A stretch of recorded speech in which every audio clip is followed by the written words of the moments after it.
In this video, we're going to break down everything you need to know about the 5.7 banners, Primogems, first and second half details, and a whole lot more.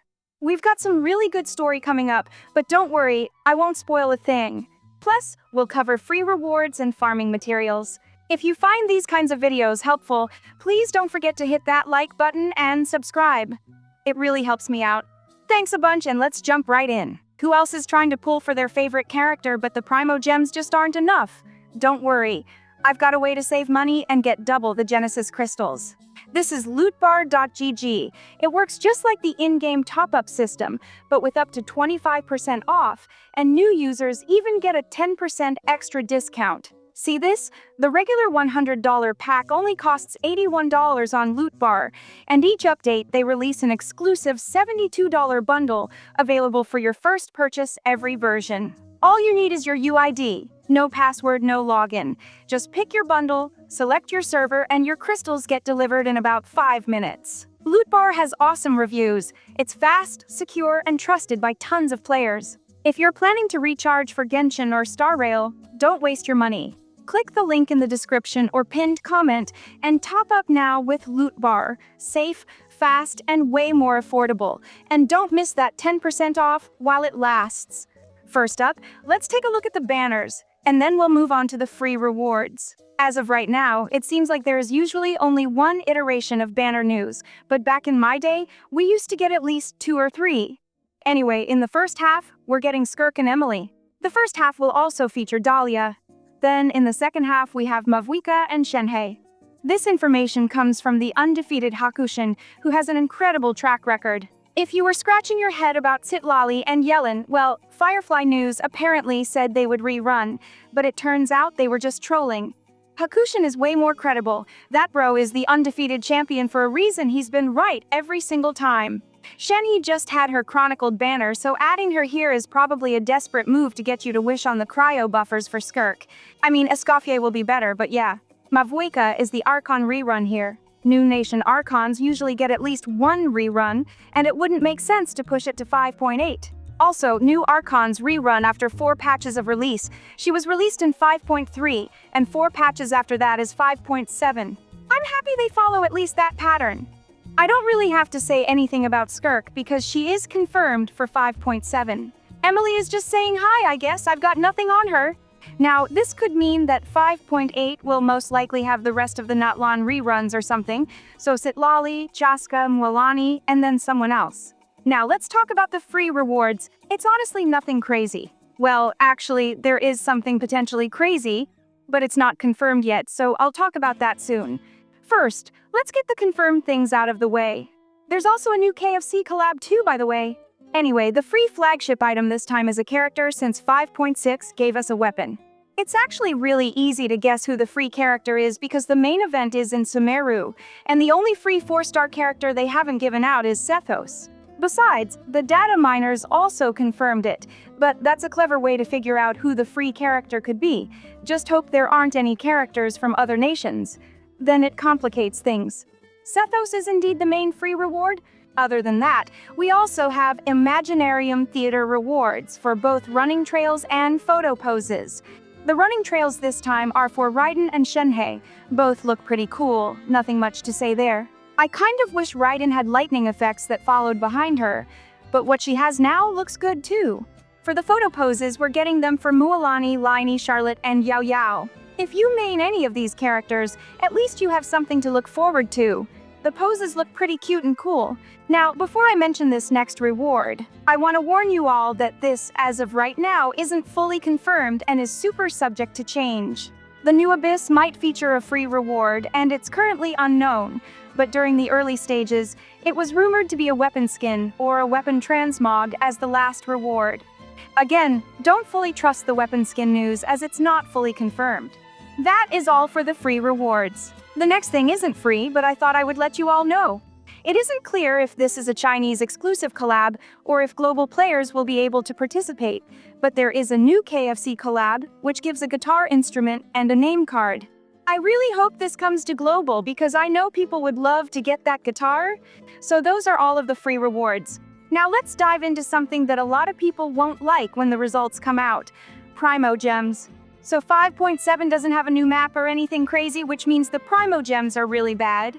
Not bad, but so sad. I'll also talk about the first half. So, starting with the dailies, as always, 42 days multiplied by 60 gives us 2,420 Primogems. Do you all still do the dailies like crazy now, though? I feel like you're probably tired, right? New players won't feel it, but people who have been playing for years, do you still do the dailies every day? Just curious. Anyway, for quests, we have Skirk's Story Quest and the Archon Quest, which gives us 340 Primogems total. Now, for the endgame stuff, the Spiral Abyss and Imaginarium Theater will reset once. For Spiral Abyss, if we take floor 11 as the end, because not everyone can 36 star, that's 600 Primogems. But if you can clear floor 12, you get 800 instead. For Imaginarium Theater, taking stage 6 as the end gives us 440 Primogems. But again, if you can clear all of it, you'll get 800 Primogems. Honestly, the difficulty spike after stage 6 is real, so don't feel bad if you can't get those extra Primogems. The shop will reset once in 5.7, so that's 5 intertwined fates or 800 Primogems. Not a lot of people care about this, but between the shop reset and battle pass, we also get 10 acquaint fates for the standard banner. Events will give us the usual 2,260 Primogems. That's 1,000 from the main event, and 420 each from the 3 smaller events. Exploration is a big 0 because there is no new map. I hope they improve like they said they would in version 6. I guess we will see soon enough. Anyway, we get 600 Primogems from maintenance and bug fixes, 300 from live stream codes, 60 from promo codes, and 80 from character test runs. The new Abyss in 5.7 says it'll give 450 Primogems, but you know how beta is. Things might change before release, so there might be more. Adding everything up, if you can't clear the endgame content fully, you'll get about 8,450 Primogems or 52.8 wishes. If you can clear everything, you're looking at 9,010 Primogems or 56.3 wishes. Let's just say 56 wishes to make it simpler. So 52 to 56 wishes are possible in 5.7, depending on how far you are willing to go. Now, for the first half, we are looking at around 32 to 36 wishes. The wishes will greatly depend on when the new Abyss will drop. During 4.7, Imaginarium Theater dropped in the second half, so if Genshin feels stingy like they always do, the first half is doomed. Now, let's look at the farming materials for the new characters. So this is the mats you need for Skirk, and this is the one you need for Dahlia. I'll have the list of names in the comments if you want. Now let's look at the new endgame that's coming. First, it has 5 difficulty levels you can choose from. As you increase the difficulty, you'll start encountering ley line disorders that affect your battles. And obviously, the enemies get tougher. You need to form 3 teams and defeat 3 bosses. These bosses, as of right now, are world bosses. In levels 1 through 3, you can use a character more than once across your 3 teams, and you can co-op with friends. This makes these levels more accessible to most players. Completing a higher difficulty challenge will automatically give you the rewards for that level and all the lower levels as well. You can get all the Primogem rewards by completing levels 1 through 3. Levels 4 and 5 have different rewards and are a whole different story. You cannot use a character more than once, which means you need 12 fully built characters for these levels, and you cannot co-op, so you're on your own.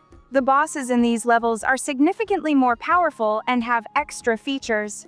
These levels are clearly designed for endgame players looking for a serious challenge. The first 3 difficulties each reward 150 Primogems, meaning if you complete level 3, you'll get a total of 450 Primogems. Now, there might be more Primogems, like a first clear Primogem or something, we don't know yet. Now, let's talk about the reward system, which is similar to Star Rail. You can choose an artifact domain and claim rewards from it via 2 methods. First, after completing level 3 or above, you can use resin to claim a reward once. Second, in the first 10 days of every phase, you can spend resin to claim rewards. Also, for every 120 resin you spend through the second method, you obtain 1 extra gold artifact. After spending a total of 1,200 resin, you will get an unknown reward, which is speculated to be a weapon skin. Apparently, in the beta, there were originally 6 difficulty levels, and the reward for the 6th level was suspected to be this weapon skin or transmog. In the public beta, they reduced the number of levels to 5, so we're not 100% sure if the weapon skin is still coming. Last but not least, the quality of life updates. I'll speed run through this. You can create up to 2 custom artifact presets. Custom presets can be created automatically to satisfy certain goals that you can set, for example, prioritizing 4-piece set effects. There is also a recommended preset for every character based on player data, which you can also equip with just a click. There will now be character skill showcase videos in the game. Weekly boss, first clear rewards give one of each of the 3 materials. You can now directly consume fragile resin and transient resin to obtain rewards from some domains. You can also create chat rooms with multiple players, and you can create custom sticker sets. So basically, it's like a group chat in Genshin, I guess, and the custom stickers are probably the fact that you can choose specific stickers to show up in your favorites or something like that. Other than this, I don't think there's anything else to talk about in 5.7. The story will be good because the guy that pops up once a year will, well, show up, give us tons of lore and interesting things, and then disappear without answering a lot of new questions that he brought up. So yeah, that is all that I could find on 5.7. Let me know what you are most excited about in 5.7. Is it the new story or is it finally pulling on Skirk? What do you think? Comment down your thoughts. And while you're at it, like and subscribe too. Oh, and turn on the notifications as well so you don't miss out on anything. Thank you for watching and have a wonderful day, everyone.